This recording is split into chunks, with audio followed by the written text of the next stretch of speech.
Quando a gente vai abordar modulações digitais em banda passante, são os mesmos conceitos envolvidos em volta. Só que agora o sinal em banda base não é um sinal analógico, mais uma voz ou algo assim, mas é um sinal digital em banda base. Quando ele for passado para a banda passante, ele vai respeitar as mesmas regras. Ele vai ter o dobro da largura de banda, vai ter uma modulação equivalente a AM, uma modulação equivalente a FM e uma modulação equivalente a fase, que a gente nem chegou a comentar lá, né, em modulações clássicas, que é menos comum. Então, o que a gente vai ver hoje é um pouco de revisão de modulações clássicas. E é legal que, vendo elas aplicadas em sinais digitais, tem alguns conceitos que a gente consegue ver melhor. Vocês já ouviram falar de ASK, FSK e PSK? Nunca ouvi falar. Não. Se vocês procurarem nas configurações da Wi-Fi do computador de vocês, lá em informações de operação, algo do tipo, você consegue ver qual é a modulação que ele está usando atualmente. E quando o sinal está muito fraco, ele usa PSK. Quando o sinal está melhor, para transmitir mais dados, ele usa ASK simultâneo com PSK. Maior taxa de dados transmitidas. Não vem ao nosso caso em detalhes agora, porque a gente está recém entrando nesse assunto e nas próximas 2 aulas a gente vai abordar o mesmo assunto relacionado com isso aqui, que é modulações em banda passante, agora digitais. Quando a gente fala em modulação em banda passante, então, a gente começa abordando uma modulação em amplitude. Modulação em amplitude, assim como a modulação analógica que a gente viu, se controla ou se varia o parâmetro amplitude no sinal para controlar a representação de informação. Agora, a gente tem que ter sempre bem claro que tem duas frequências envolvidas, que é a frequência de símbolos, que vai dizer quanto de banda base ele ocupava, e a frequência da portadora, que são absolutamente independentes. Asterisco. Tem um caso específico aí que elas têm que respeitar uma relação entre elas. Mas agora entra uma coisa importante. A taxa de dados ela está relacionada com a frequência de símbolos e o número de níveis que cada pulso desses símbolos em banda base transmite. A frequência da portadora não está relacionada com a taxa de dados de forma nenhuma. Se alguém me disser, eu vou comprar o Wi-Fi 5G porque em 5 GHz ele tem uma maior taxa de dados, porque 5 GHz é maior que 2.4, isso está completamente equivocado, não tem razão nenhuma para se utilizar isso. A frequência da portadora, eu posso ter uma portadora em 50 GHz e posso transmitir dados em 1 kilobit por segundo. Se eu modular em 50 GHz com pulsos em banda base que transmitam só 1 kilobit. Vai ser uma banda bem estreita em torno de 50 GHz.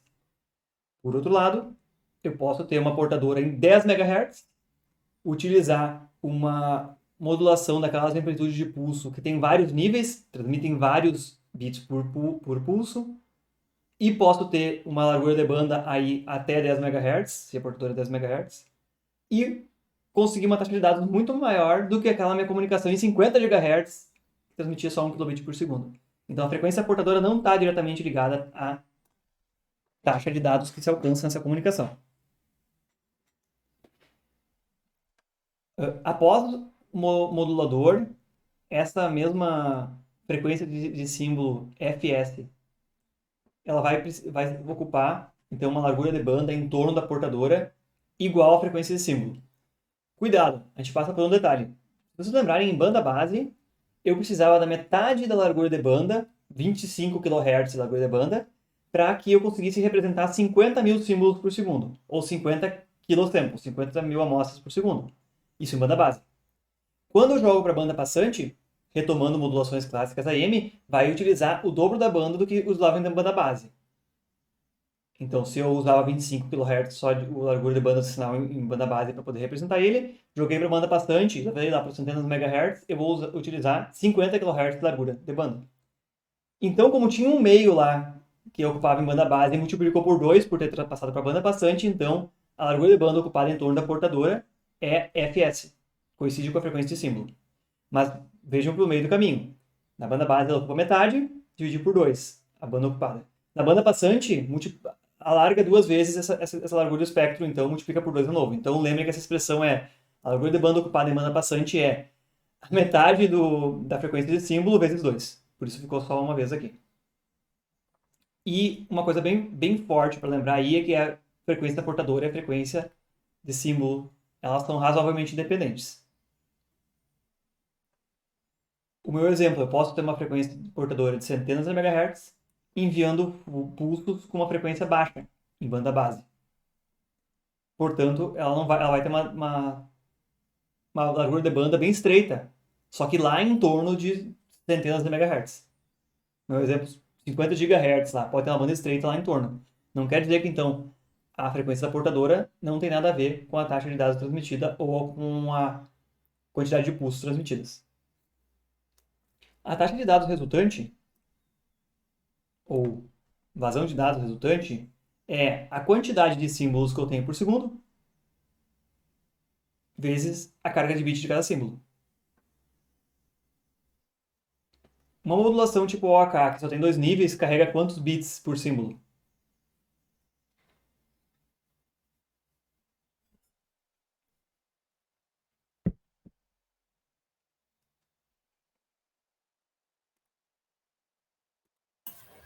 Um bit.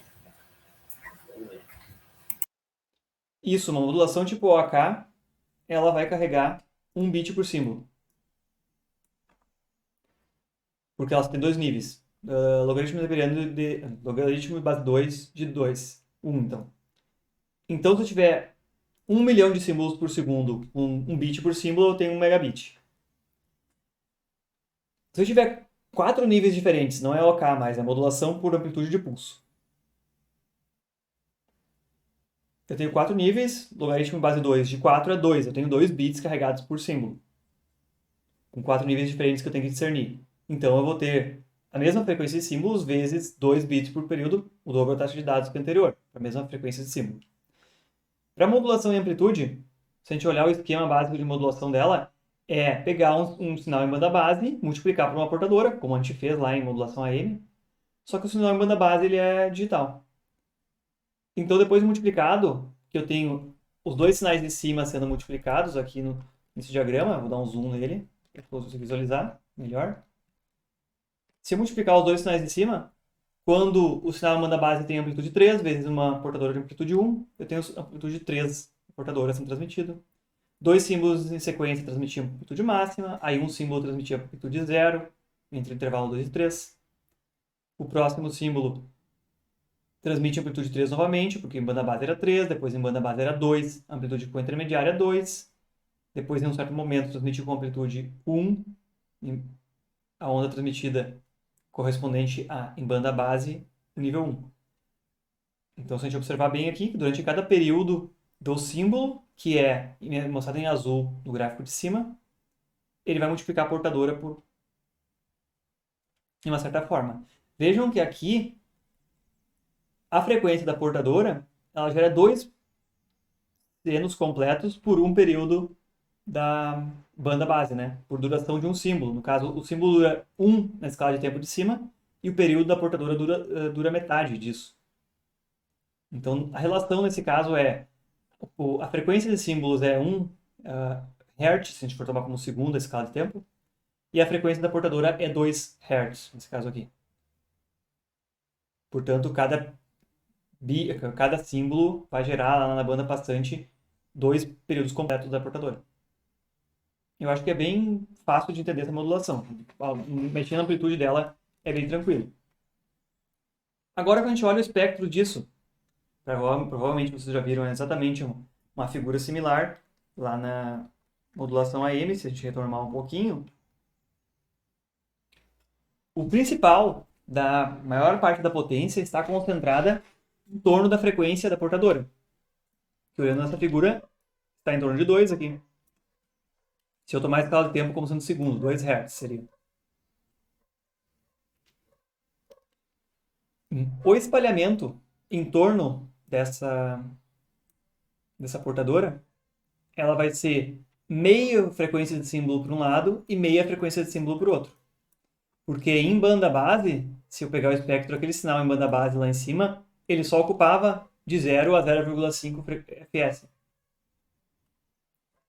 Esse gráfico aqui ele tem o eixo vertical em escala logarítmica, então a potência está muito concentrada nessa banda do meio aqui, e pouquinho que descer aqui, esses lóbulos laterais têm uma potência bastante mais baixa, observando o espectro desse sinal. Então grande parte da potência está em volta, e esses lóbulos laterais aqui, eles são resultado de que na banda base eu tinha ondas bem retangulares. Então, se a gente lembrar, o espectro de ondas bem retangulares, ele tem, subindo aqui, outros lóbulos que surgem aqui, ó. O lóbulo principal, que tem maior potência, mas depois surgem outros lóbulos depois também, que não são necessários para recuperar os dados. É simplesmente eles acontecem por se utilizar pulsos retangulares. Então, é o mesmo espectro do sinal em banda base, que teria esse formato aqui mais ou menos, ó. Aqui, formando outros lóbulos em diante. Só que ele é espelhado para os dois lados, então esse mesmo formato de espectro ele também é gerado no sentido para o outro lado aqui. E se repete. Mesma teoria da AM. A gente falou, inclusive, em AM lá, de chamar isso aqui de mixer, que era uma multiplicação um com o outro, e existem circuitos que fazem essa multiplicação de forma analógica, inclusive. Modulação. Demodulação é algo similar também, no qual se faz também a multiplicação por uma portadora do lado do receptor e se obtém de volta o sinal em banda base.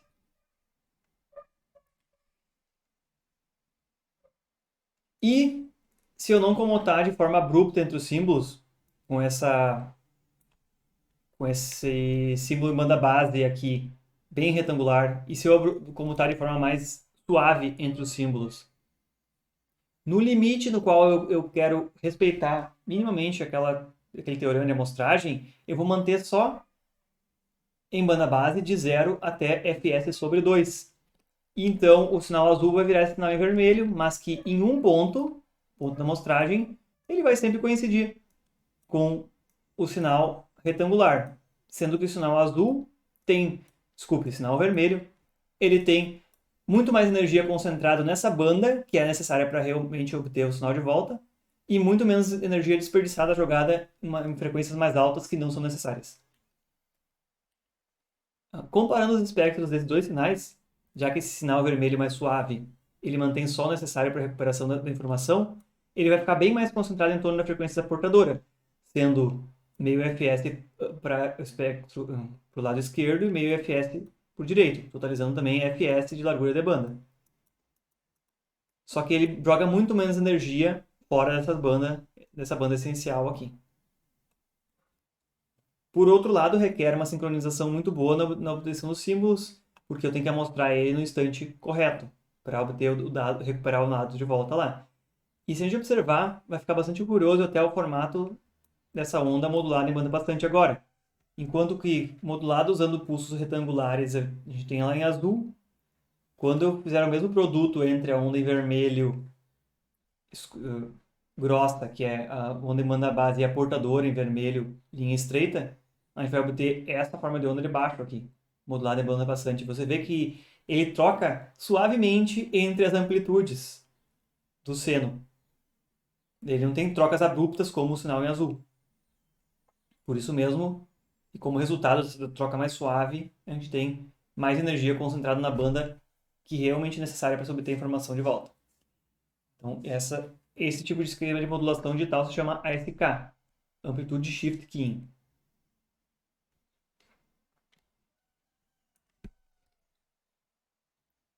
Seguindo essa mesma linha em que a gente está fazendo uma relação com aquelas modulações clássicas, a seguinte era a modulação por frequência, em que eu troco a frequência do sinal e também agora a troca de frequências ela é determinada de forma digital.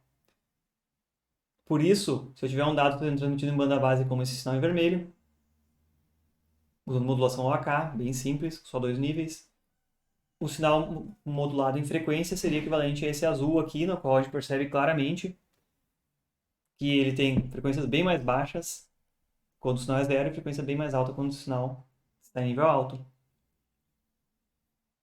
E se a gente lembrar alguma coisa lá da modulação clássica, FM, isso aqui corresponderia aproximadamente a um sinal de banda larga, porque tem uma grande variação na frequência do sinal entre dois níveis do sinal em banda base. Nesse caso, essa modulação em frequência, ela existe uma banda muito maior.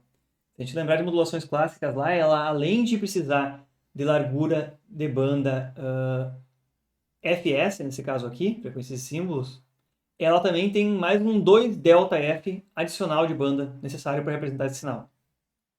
Mas chegando ao final dessa aula, a gente vai ver que isso tem uma justificativa e se paga em alguns casos. Também a taxa de bits vai ser calculada por frequência de símbolos vezes a carga de bit por símbolo. No caso, quando eu usar a modulação 2FSK, Frequency Shift Keying, eu vou ter somente dois níveis em banda base, então duas frequências em banda passante. Se eu utilizar 4FSK, eu vou ter 4 níveis em banda base e 4 frequências diferentes em banda passante, com 2 bits por símbolo, e assim, aumentando a complexidade da modulação em banda base, gera mais frequências diferentes em banda passante e uma maior taxa de dados resultante. É impossível realizar modulação em frequência separada de modulação em fase e modulação em fase separada de modulação em frequência. Quando eu troco a frequência no sinal, o que eu faço é instantaneamente também mudar a relação de fase dele. E quando eu faço uma modulação em fase, trocando a fase do pulso para representar a informação, eu também estou implicitamente mudando a frequência instantânea dele e adiantando a fase de alguma forma. Então, digitalmente também se utiliza essa modulação chamada PSK e ela troca a fase da portadora, controlada por esse sinal em banda base, que aqui no exemplo também é um sinal em banda base retangular. O que a gente percebe aqui? A portadora está saindo de menos 90 aqui, quando o sinal está em 3 banda base, o sinal está em 0 em banda base, ela sai de 0 graus. Quando o sinal é 2 em banda base, ela sai de menos 180 aqui, porque ela começa para baixo. O sinal é 0, ela sai de 0 graus também, começando para cima. E assim a gente pode ver todas as relações de fase que ela salta abruptamente entre uma fase e outra entre os vários símbolos. E esse salto só é abrupto porque eu estou usando pulsos retangulares em banda base. Também seria suave se eu estivesse utilizando um pulso mais suave em banda base. Uma diferença bem interessante PSK é que esse sinal tem potência constante, se eu for observar. Se prestar atenção que todos os períodos têm a mesma amplitude, então a potência dele é constante.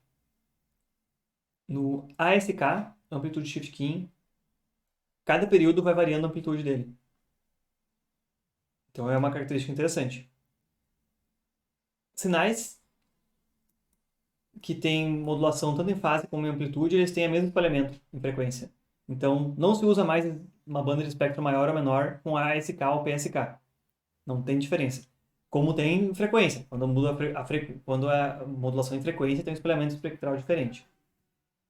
Taxa de dados é similar, sendo que quando eu tiver dois níveis somente em banda base, eu também posso chamar de Binary PSK, 2 bits por símbolo, 4 fases em banda base QPSK, 2 bits por símbolo, e aí seguem a mesma relação com taxa de dados resultante.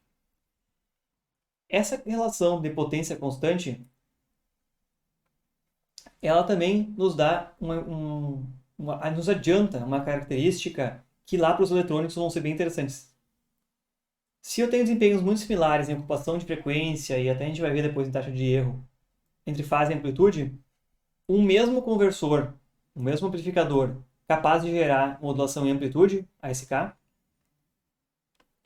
ele vai ter uma faixa dinâmica muito maior, porque horas ele vai ter que transmitir um valor maior, hora vai transmitir uma potência mais baixa, chegando até zero, mas que a relação entre pico e a potência média que ele está transmitindo no sinal, ela é maior. Então vamos dizer, se eu tenho o mesmo amplificador que transmite sinal ASK e que para usar um valor aí, 1 watt de potência de saída, ele tem que excursionar 10 volts positivo e 10 volts negativo, para na média transmitir 1 watt. No PSK, ele pode transmitir o mesmo 1 watt de potência, só que o limite positivo e negativo vão ser menores, porque vai ficar constante a potência do sinal ao longo de todos os períodos. Então, os requisitos de excursão de sinal, faixa dinâmica de operação de um conversor ou um amplificador que vai trabalhar com PSK, eles são mais relaxados, eles são menos exigentes.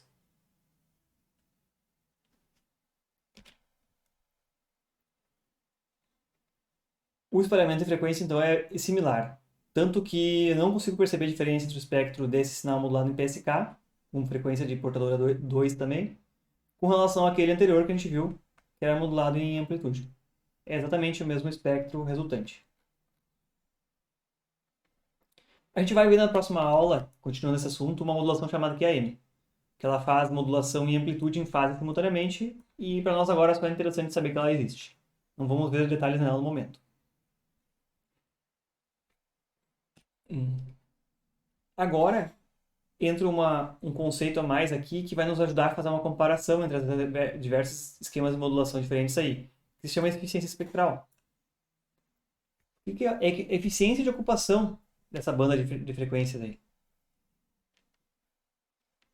A eficiência de ocupação me diz quantos dados eu consigo mandar por hertz ocupado no espectro.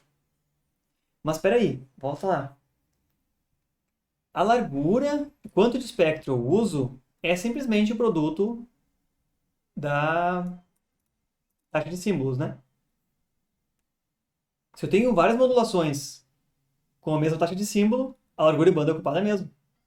Então, eu estou falando de SK e PSK, principalmente, que são os mais comuns. Mas então, quanto de espectro eu preciso para transportar é basicamente o mesmo, se eu tiver a mesma taxa de símbolos. A taxa de dados resultante é um produto também da taxa de símbolos por quantos bits cada símbolo carrega. 2SK carrega 1 bit, 4SK carrega 2 bits. Olha só, a taxa de símbolos, FS aí, ela tá, frequência de símbolos, ela tá nos dois lados, ela tá tanto em taxa de dados como ela tá em ocupação de espectro. Ela surge ao mesmo tempo, né? É a mesma variável. Então, se eu for falar em eficiência espectral, quando bem ele ocupa o espectro, eu quero dividir a taxa de dados por banda do espectro. Então vai ter frequência de símbolos em cima e embaixo, ela vai se cortar fora da expressão. E basicamente, comparando elas, a gente vai chegar na seguinte conclusão. Modulações mais complexas com maior número de níveis em banda base, 4, 8, 16, 32, a gente vai ver exemplos no gráfico em seguida, elas transmitem também mais bits por hertz de espectro ocupado. Então elas têm uma eficiência espectral mais alta. Se eu tiver 1 MHz de banda e transmitir 8 bits por símbolo, eu vou ter 8 megabits. Pela nosso cálculo de taxa de dados, só que eu vou ter 1 MHz porque eu tenho 1 milhão de símbolos transmitidos por segundo. Então a eficiência espectral só depende de qual era a complexidade das informações, quantos níveis tinha em banda base, antes de transportar para banda passante. E uma coisa mais interessante, aquilo que a gente viu lá em banda base, aquelas modulações de pulso, tudo lá, elas têm uma eficiência espectral mais alta ainda. Mas elas ficam presas a estarem uma banda de espectro 0 a N Hz ali, em frequências baixas. Então só faz sentido a gente comparar modulações em banda passante com modulações em banda passante. Comparação entre potência de sinal. Agora a gente vai ficar um tempo analisando esse gráfico aqui. Se a gente tem esses três tipos de modulações, amplitude, frequência e fase. O principal, comparação que a gente vai começar falando em fase e amplitude aqui. E quando as duas estão presentes simultaneamente, vai dar origem ao QAM. Modulação em quadratura. Aqui no eixo horizontal desse gráfico, que a gente vê bem no centro aqui, ele está me dizendo qual a energia de bit por densidade espectral do ruído, que basicamente é uma medida de potência de sinal. Ele diz, eu estou com uma determinada taxa de bit, uma potência dividida por uma taxa de bits. Eu tenho quanta energia cada bit tem, quanto eu estou transmitindo. Se eu tenho 10 watts sendo transmitido 1000 bits por segundo, eu tenho 10 dividido por 1000. 10 miliwatts por bit transmitido. E densidade espectral de ruído, N0, é basicamente aquilo que a gente viu lá, que o ruído se espalha por todas as frequências. Então, essa unidade aqui nos diz com quanta força, essa razão, com quanta força, quanta energia cada bit tem, comparando com a quantidade de ruído que tem no canal. Nos diz algo relacionado com energia ou potência do sinal. Não precisamos explorar, aprofundar mais isso aqui, mas basicamente esse eixo horizontal nos diz quanto mais de energia eu estou dando para a mesma taxa de dados transmitida. Tudo que estiver nessa região em cinza aqui, sombreada, que está escrito região não atingível, ela vai ser uma região em que não importa, por melhor que seja a minha modulação implementada, por melhor que seja o meu código de correção de erro, que é aquilo que a gente consegue usar quando a gente tem modulações digitais, não é possível conseguir desempenho tão bom. Impossível, teórica e na prática. A gente vai ver lá adiante, na teoria de informação, um teorema que nos mostra quanto a gente precisa de potência de sinal para conseguir tais taxas de dados. No eixo vertical, a gente tem esse negócio chamado eficiência espectral. Cuidado que ele cruza aqui com o eixo horizontal em 1, tá? Então, cuidado, ele cruza em 1. Porque está numa escala logarítmica. 1, 2, 4, 8, 16, vertical. E para baixo, abaixo do eixo horizontal aqui, 1 meio, 1 quarto. Então, o eixo vertical é logarítmico. Aquele esquema de modulação lá, que usa m igual a 2, nesse exemplo aqui, ó, do MPSK, 2PSK, aqui embaixo. Essa bolinha aqui que eu destaquei primeiro. A cada 1 Hz utilizado, ele transmite 1 bit. Porque aquela relação lá de eficiência espectral dá 1 para ele. Que é 1 bit por símbolo transmitido. Ele está exatamente no 1 aqui, na eficiência espectral. Assim como quando eu tenho 4 níveis, ou 4 fases de sinal, 4 PSK, está aqui, esse bolinha m igual a 4 aqui, está eficiência espectral 2. Se eu tiver 16 níveis diferentes de fases, diferentes do sinal para transmitir, eu vou estar aqui na bolinha m igual a 16, que está no eixo 4 aqui. Se eu tiver 64 níveis diferentes, que vai corresponder a 6 bits por símbolo, imagina, eu vou ter que conseguir discretizar ou determinar entre 64 níveis diferentes qual o nível que era para ter certeza que eu obtive todos os meus bits corretamente. E no caso, 64 fases diferentes, eu vou estar nessa bolinha terceira aqui. M igual a 64, que corresponde a 6 bits por hertz, que nem está marcado no eixo aqui. Não vai adiante, porque torna impossível se crescer muito o número de bits, você realmente no receptor discernir todos eles depois de modulados. Essas bolinhas aqui, então, inclusive o 8, que está no meio do caminho, que eu esqueci de comentar, que corresponde a 3 bits por hertz, eles mostram, se a gente observar essa evolução aqui, poderia seguir uma linha entre elas aqui, ó. Extrapolar a linha. Quanta energia no eixo de baixo eu preciso enviar para conseguir obter os dados utilizando essa modulação PSK. Então, quando eu aumento a quantidade de bits por hertz, eu quero aumentar essa eficiência de utilização do espectro, eu preciso cada vez uma potência maior. Por isso que vai indo para a direita essa curva aqui. Preciso botar mais energia por bit transmitido.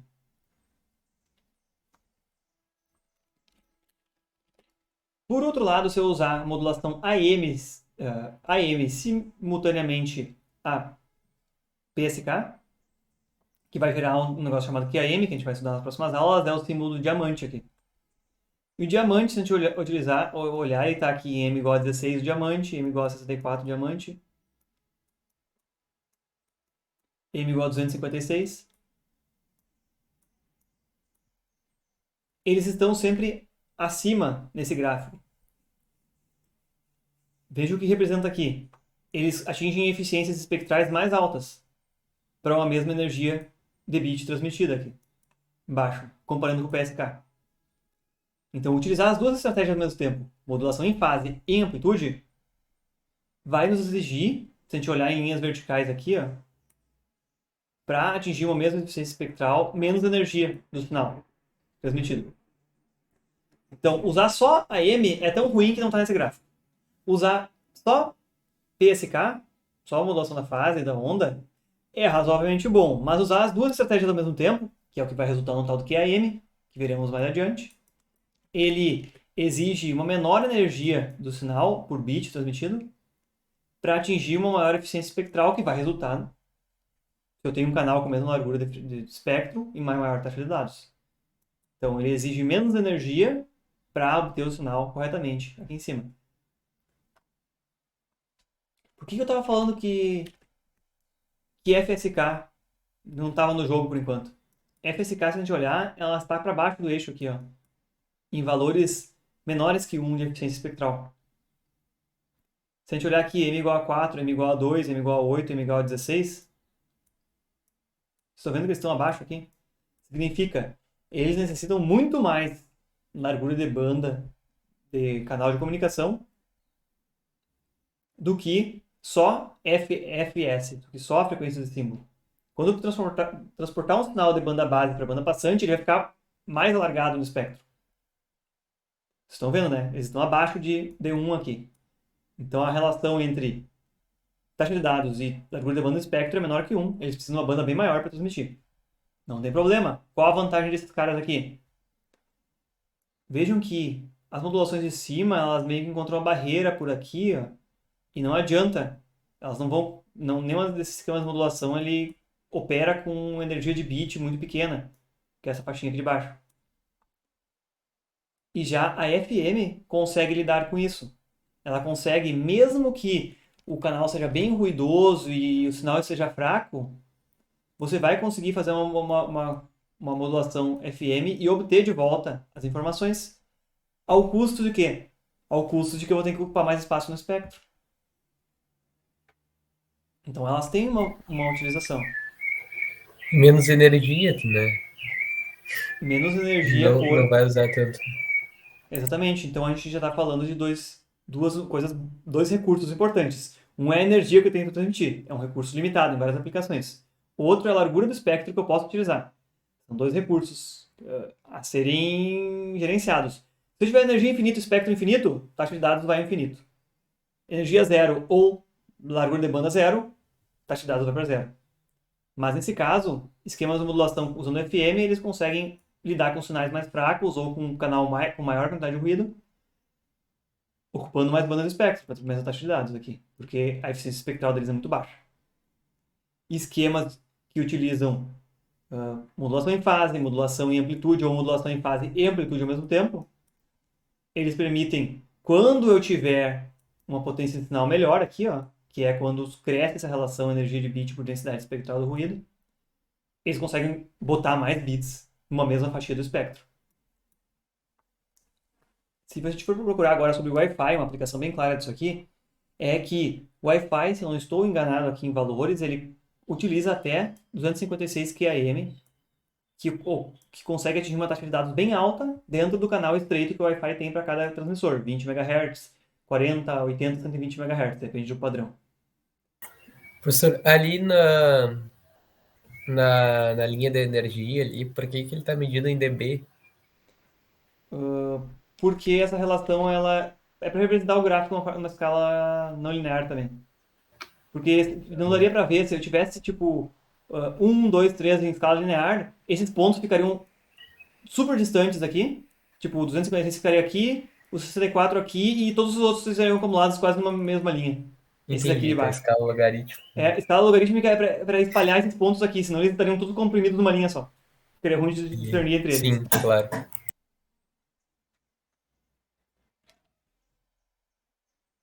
O exemplo que eu estava dando, falando sobre isso aqui, é que na Wi-Fi, quando o sinal está forte e é boa, e pouco ruído, pouca interferência, ele vai usar uma modulação com uma maior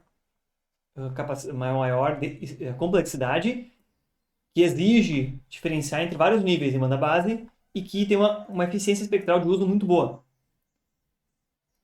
Como a largura de banda de canal ali ela é constante, então vai resultar numa taxa de dados mais alta. Quando tem muita interferência, o sinal está muito fraco, você está muito longe, a energia de bit reduz e você vai trabalhar mais perto disso aqui, chegando à possibilidade de que quando o sinal estiver muito fraco, ele pode usar 2 PSK, que tem uma eficiência espectral muito ruim. A taxa de dados baixa um monte, mas pelo menos ele continua transmitindo dados, mesmo com o sinal com muito ruído. Porque se eu estou com um sinal muito baixo, uma energia de bit muito baixa, muita interferência, muito ruído presente, e eu utilizar uma modulação complexa, vai ter mais erros do que acertos na transmissão de dados. Então não vai servir para nada. Essa condição aqui, a posição em que cada um desses pontos está, é uma posição na qual você consegue ter uma comunicação confiável, que vão ter poucos erros, muito poucos erros.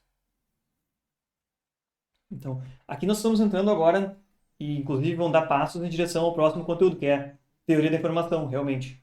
De como é que a gente relaciona essas questões de energia de bit, potência de sinal, e quando a gente quer uma coisa com a outra. Vejam já um ponto interessante. FSK, modulação em frequência, permite com menos energia e a pena de gastar mais frequência no espectro, continuar transmitindo dados. Enquanto que essas outras permitem, por outro lado, quando houver uma potência de sinal razoável, aumentar a taxa de dados transmitidos. Essa aula de hoje, no qual a gente abordou esse assunto de codificações digitais em banda passante, a gente emendou o assunto de modulações clássicas, que era a AM, FM, que foi abordado de uma maneira analógica antes, que a gente viu no dia 5, ou 5 de novembro, já está indo para o dia 20 quase. E a gente também disse que o sinal em banda base ele era digital, então a gente emendou com esse conteúdo sobre modulações de pulso e códigos de linha, que a gente viu na aula passada. O sinal em banda base muda modulações de pulso e códigos de linha, mas por meio de estratégias clássicas de modulação ele é jogado para a banda passante, para um canal em torno da frequência de portadora que a gente quiser, lá para frente.